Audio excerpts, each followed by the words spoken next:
So from a panel perspective, I think it's better if I stand, or maybe if I be there this side, so I was in position to talk to them freely, comfortably.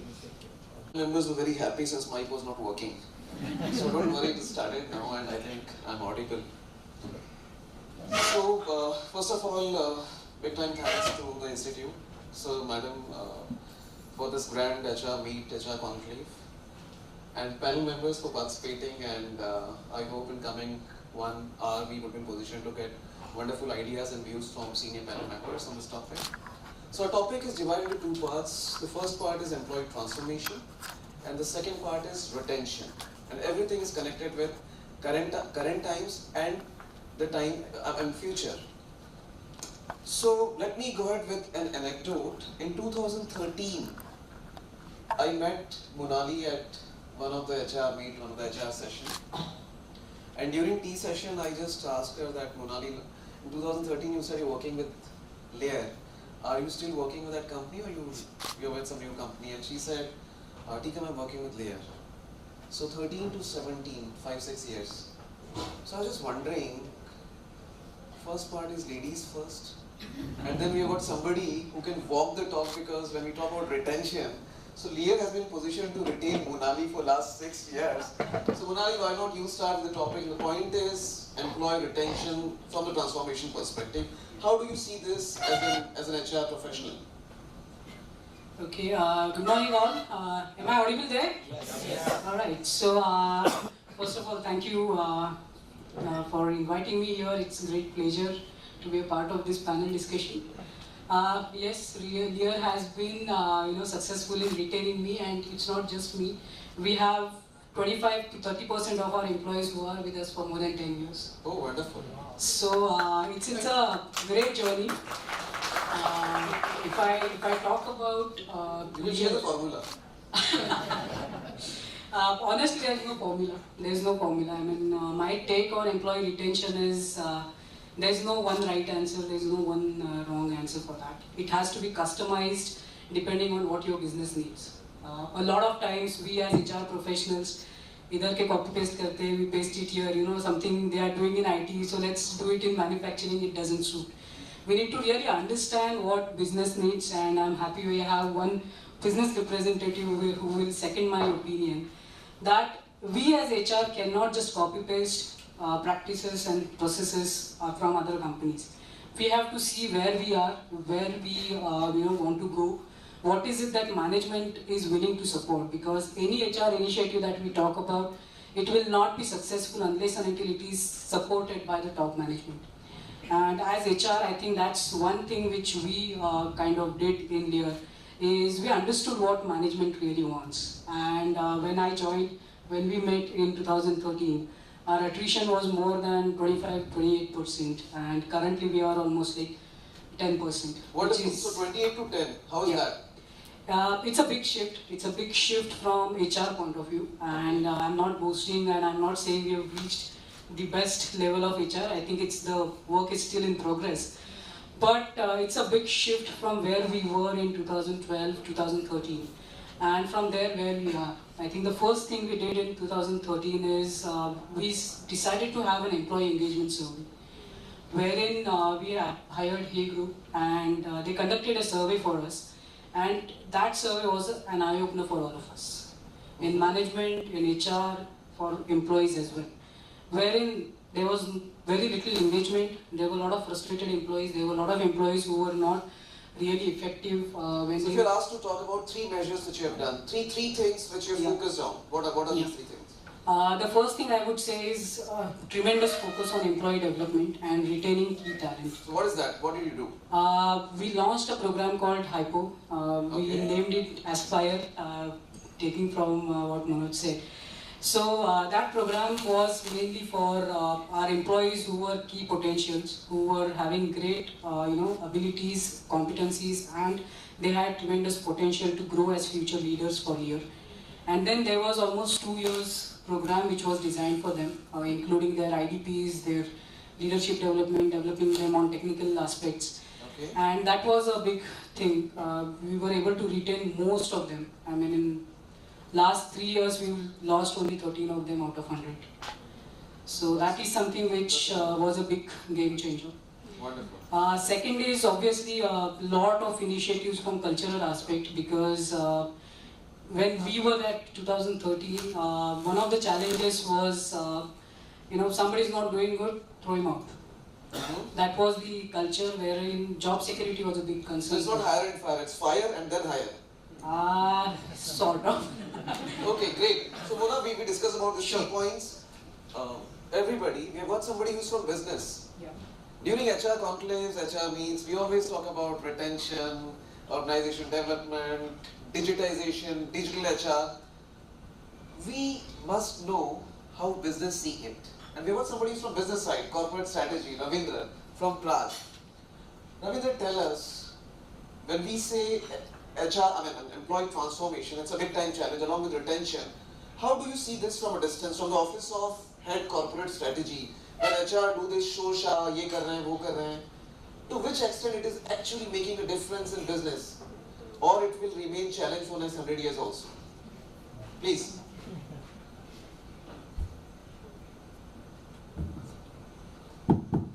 Okay, good morning. Thank you, Dr. Nedlekar, ma'am, for having me over here. It's a HR conference and a business guy, But I think, it's a great combination in a way, and he's just going to put the gun on my shoulder to fire shots the way I see this. And Otherwise, people will say, Tika, you did not utilize the opportunity. I might as well let that be. But again, let's look at, I'm going to a little bit step back and talk a little bit of macro and microeconomic environment landscape. When we talk of transformation, and I think our chief guest sounded you out by saying that we are in a VUCA environment. And I'm sure all of you are familiar with that. And that environment is a reality for today. So everything that I'm going to say, we have to translate and think what it means in HR parlance. So we are in a VUCA environment. What does that mean to HR? We are in a technology disruption environment. What does that mean to HR? We have artificial intelligence, we have Internet of Things, we have big data, data analytics that is going on. That is also changing the landscape, the way businesses are being done. What does that mean to HR? It's happening on the business side. We can't be like an ostrich burying our heads in the sand and think that that's, So are we? business guys will figure out. Are we? So, no, it's something which the panel will debate. Okay. It's a lopsided panel. But again, talking about transformation, and all of you will agree that typically Maslow's theory says that everyone looks for survival first. Basic needs. After survival, everybody looks for securitizing. We securitize ourselves, our family. Then we go on to say that, let's do a good job and leave a good legacy. Right? And then, of course, you want to make a difference. And I don't know how many of you followed Ratan Tata's interview that he gave to CNBC just 2 days back. And all he says that, how do you want to be remembered, Mr. Tata? And he says, I want to be remembered by a guy who made a difference. Nothing more, nothing less. So if you look at these 4 stages, generation after generation, I remember my parents and our previous generation were actually had a struggle to survive, and then the next generation tried to make sure that they securitize. But our generation has been fortunate that then we can look for actually leaving a legacy, and the generation that is coming is actually even more inclined in the sense of making a difference. So that's again a process of transformation if you look generations on generation. Actually. So that also I look at as a transformation theme. Then there is business model transformation, and you yourself said that you gave examples of Ola, Uber, Oyo, and countless examples that how e-commerce is redefining the business model. This is also a transformation theme. The days of collaboration and partnerships and so on, so on. All this commentary is about business transformation, and HR guys cannot sit on the sofa armchair managers and say that this is all happening on the business side. So are they sitting like this? We have to take cognizance of it. Are they sitting like this is for everybody to, think about it. And I, in the break I was asking these hard questions. And how many of HR managers can claim that they have been part of closing an order? They have been a part of hardcore negotiations. True. How many of them have gone to the project site and toiled day and nights and weeks and months relentlessly closing a project?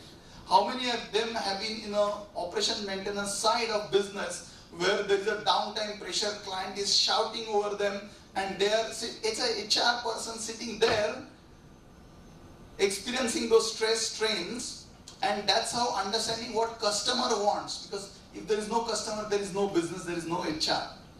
How many HR managers in the room or budding HR managers really ask themselves hard question themselves and say, yes, I was part of the team that closed the order, closed the project, solved the OMS problem. We need HR managers of tomorrow. That means we have a transformation team of HR manager who cannot just be an MBA HR and go and start hiring, firing, comp and ben and L&D and then say that I am a successful HR manager. You cannot. So that's also part of a transformation team. One last comment, only yesterday in Harvard Business School's Ascent magazine, Michael Porter, you know Michael Porter, right? The guy who said 5 forces in 1979, which is as relevant today, says that today's leadership need to learn to deal with products and services which are smart and interactive, and therefore redefine themselves, reconfigure themselves. And all these are a part of the central theme that you chose today, which is transformation. So I think the customer is not any, it's an organ, customer pays for salary for everyone. It is doorman, it is liftman, it is all the way to the chairman. And we as HR managers cannot, and I was telling in the break also that every single business manager is a HR manager for sir. Would I be right in saying that? Yeah. So you cannot shrug away, and I am not trying to single out HR fraternity as a whole. Also on the business side, there is an issue that we look to HR to find tough solutions to engagement, retention, hiring, growth, and so on and so forth.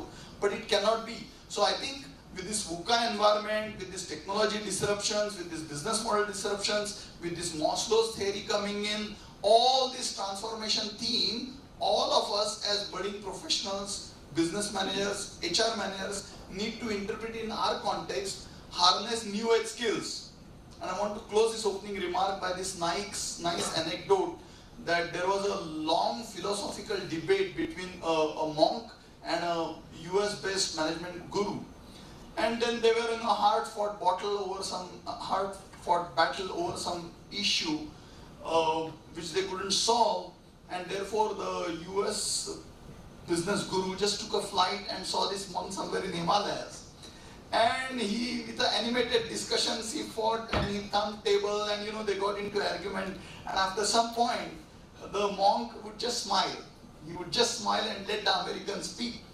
And that irritated American a hell of a lot. And he said that I traveled 8,000 miles to see you and solve this problem, and you're not speaking, I'm just going. And started to leave.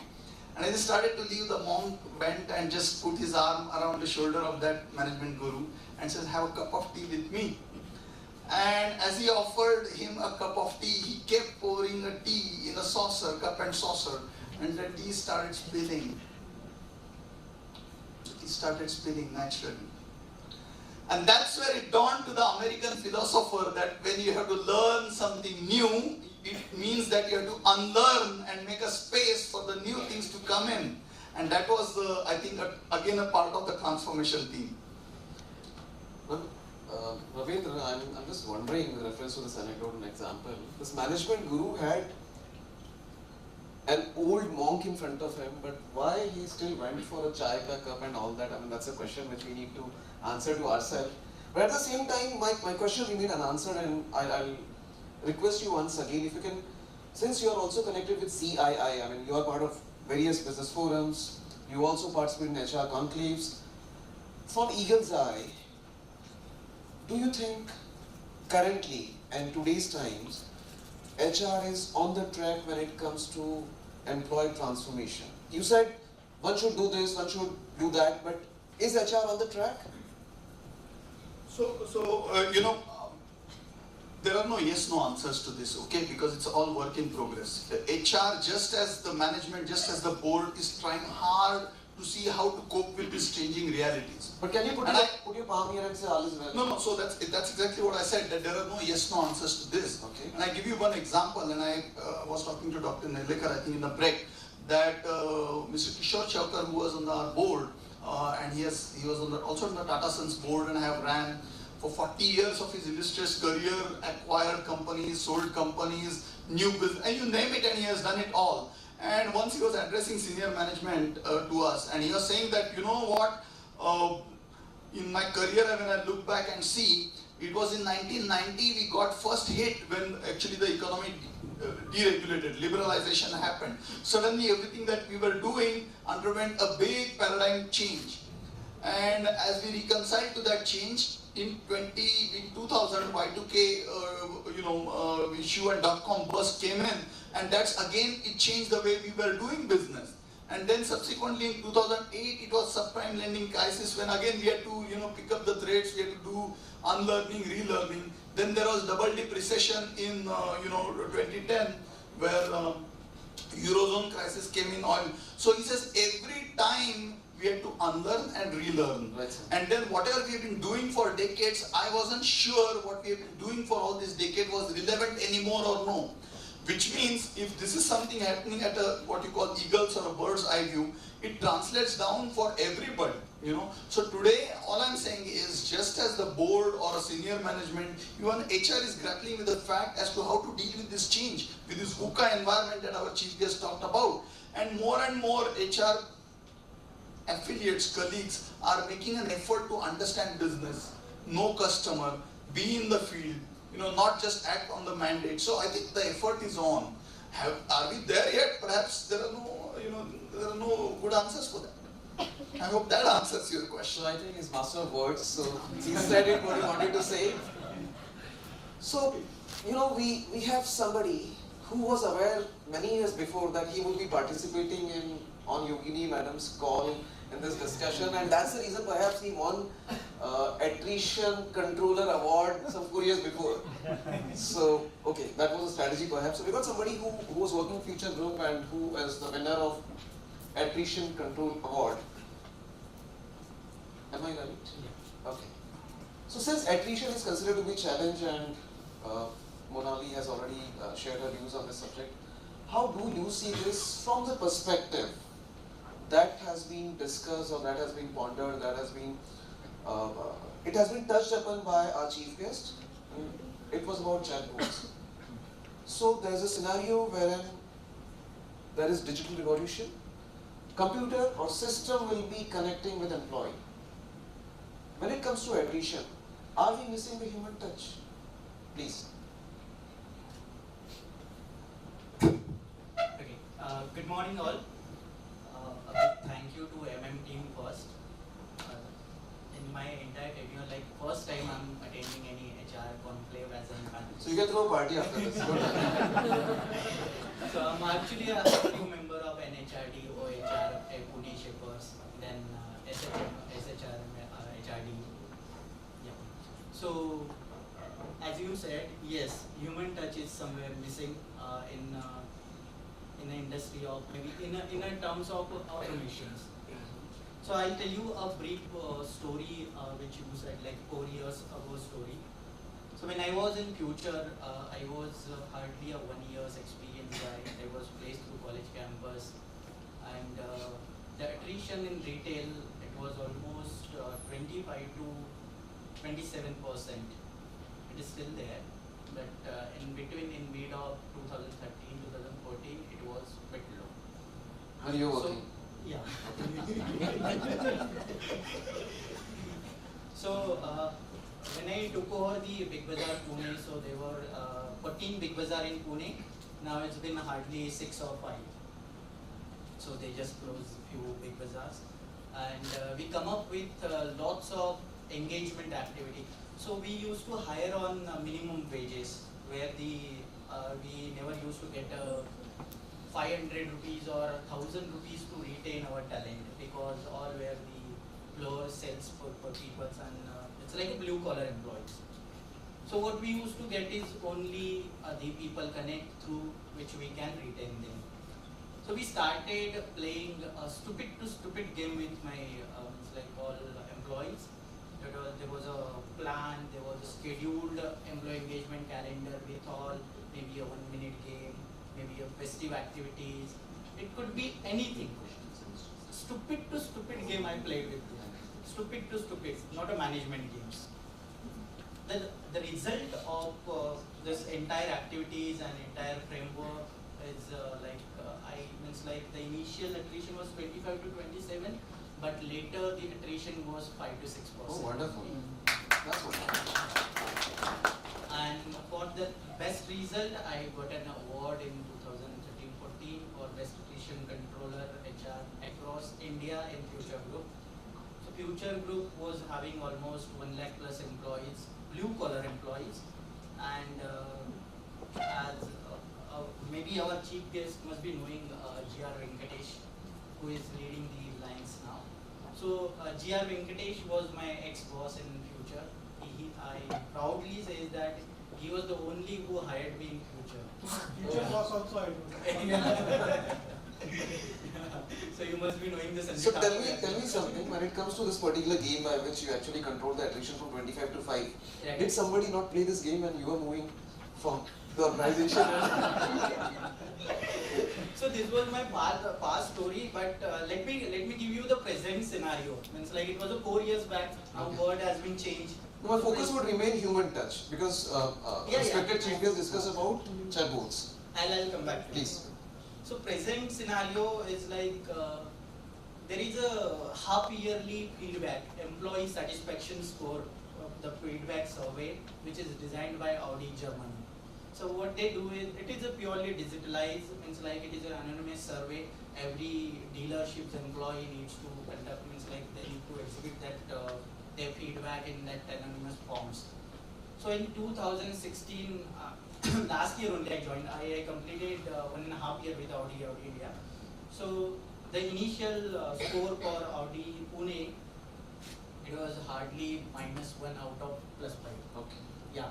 And the last score we received in July 2017, which is 4.25 out of 5, which is across India highest for Audi India. How is that? So it is again through like we just come up with impact matrix, whatever the questionnaire was there. So basis to questionnaire, we just come up with high, low, and medium impact.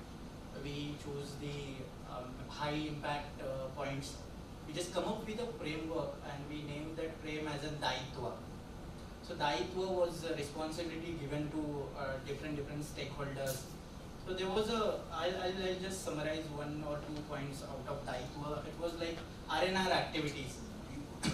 So HR was responsible for rewards and recognition activities, then on the spots awards, then open discussions in business, like status of business should be knowing to the employee.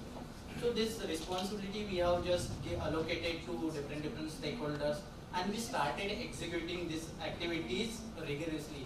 We were checking the status of all activities as well monthly, when there was a dashboard of monthly, whether it is happening or not happening, and the result was 4.25 in 2017. Wonderful, wonderful.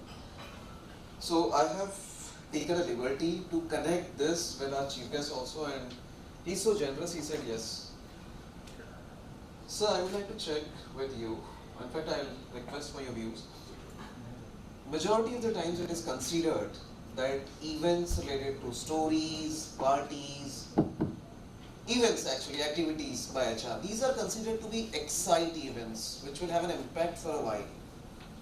When you see this particular point from Mumbai or maybe from Delhi across India, is it actually impacting attrition in positive way? Is it actually impacting to retain people, or it is just like people join, people enjoy, and second day they resign and they move on? What is the actual status of this particular concept? Is it still working? My answer is yes and no both. Okay. So when I say yes, I will just give you some particular example. We have, I think, almost 8 months back, we have done. I will just quote something which Jayant also said on that. You have gone for some kind of a employee satisfaction survey. Okay. Okay, and based on that, I think you have put some interventions to in fact retain the employees and all. I will take you in a different route because when you talk of employees satisfaction survey, I feel it is a very reactive kind of mode because for giving a feedback, you are waiting for 6 months to a year to just understand the concern of the employees.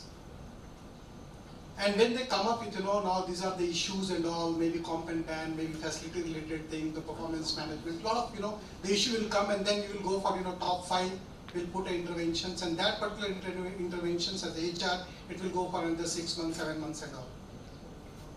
What we have done with it IDC, we said in spite of going for, waiting for a year just to get a feedback from the employees and then act on that. What we did, we have gone for a real-time kind of, the survey where each and every employees can give their feedback on a real-time basis, and the interventions will be also the real-time. So when I say real-time, when you're opening your laptop or desktop or even a mobile and all, there will be some kind of a question which is coming there, and whole day it is going to come only twice. We are going to give, whether you are happy with that or you are completely sad on that. So it's something like you go to the more retail and all. So once you have completed the transactions, you are supposed to give some kind of an emoticon where you will see the happy emoticon, somewhere it is a sad and all. So it's something like that. And based on that, the system is what going to do it. They are capturing your feedback on real-time basis, and it is going as a dashboard where a manager, okay, he's sitting there and he's seeing that today my employees are not happy. And if I wanted to see the percentage and all, maybe 30% of the employees are not happy because they are finding there is a huge gap with the managers. They are not getting regular kind of a communications, or their issues and concerns are not being addressed by them. And then what HR is doing, because HR needs to be very relevant. You cannot wait for a year to do some kind of interventions for the retention purpose. So whatever the interventions they are putting, they are also putting on real-time basis so that they can engage, they can inspire, and they can also motivate the employees to retain for some particular cause, not for waiting a year. I will ask a very simple question on the second analogy or example. When I go to when I buy an iPhone, I think you people might be the young generations, the millennials, they have iPhone and all. So if there is any problem with the iPhone, what you do? Any kind of i7, 7 Plus, 6, 5 Plus, 4 Plus, what happened? Anybody who is using the iPhone? Any kind of experience you do have? We go to store and they simply say take it back and replace it, that's it. So now the business model how it is changing, I am not waiting for any kind of a feedback from the customer to give, and then based on the feedback I am going to improvise my product. What they do, if you have an iPhone and if you are facing any kind of problem, go to the Apple store. They will simply take your phone and they will give you the new phone. No question, nothing. This is how the customer experience is changing. What they do, they said, if I take some kind of a grievances from the customer, and then based on the feedback, again it's a reactive kind of approach, I will go for improvising the product services and all. What they are doing, the new concept which is coming up, and it's going across all the businesses, be it a manufacturing or be it a services and all, they are putting a design thinking with the product. When I'm saying design thinking, before you launch the product, you should incorporate all kind of features which they are thinking of. So it's an era of, I can say, innovation, redesign, and then transform. Hope I have answered your question. Great, wonderful. So, thank you sir, thank you so much. Monali, I'll come to you. And my point is, when it comes to transformation, majority of the HR folks would agree with me. Things which comes in front of us are slides, which are related with organization design, some new performance management system, some incentive scheme, business partnering, strategic partnering, practically on ground, employee transformation. Is it a baby of HR, or is it already happening, or it is already getting triggered by business, and we just play a role of a courier boy who packs it, all the solution, and we deliver it to the customer. For us, we'll be employed. What is the actual situation? How do you see this? Honestly, I don't think we have three different parties involved in this. I think it's we all together. Okay. So when he says every manager should play a role of Sabka saath, sabka vikas. Sabka Saath Sabka Vikas, perfect. So everyone needs to be involved in this, and as you rightly said, I think a lot of times we get into a situation wherein HR uses a lot of jargons, but they are far away from reality. And in fact, my boss always keeps on telling me, being in L&D, he says, you always talk about idealistic world, but you need to understand the reality of life. And that's where I think that's the onus on HR, wherein how do we make all the practices more real to the world? The models that we are talking about, the practices, the theory aspect, what we are talking about, we need to see what is the reality of that. Okay. Yeah, I think for us, when Manoj says, we need to be reactive, we need to be proactive in our approach. If I take my example, the Lear example, we had to be reactive because we were far away from what the real HR practices are.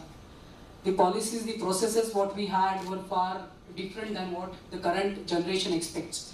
And that is the transformation we had to do at HR level, wherein we had to go back to employees saying that, these are the changes we need to bring in. And the policy formulation, the changes in policies that we did, that was something which was very important. So वो तो है ही नहीं, सबका इश्क अलग-अलग होता है. So we can't have a common example, common anecdote in every organization case. Certainly, he said from his perspective, you're saying from your perspective. Let me come to Ravindra sir. So when you see employee transformation from an organization's view, from a CEO's view, or from a business view, what are the key 2-3 factors you think are still missed by HR, or maybe HR should contribute more in those areas instead of focusing on retention, hiring, performance management? Is there something which is key, critical, but perhaps missed by HR?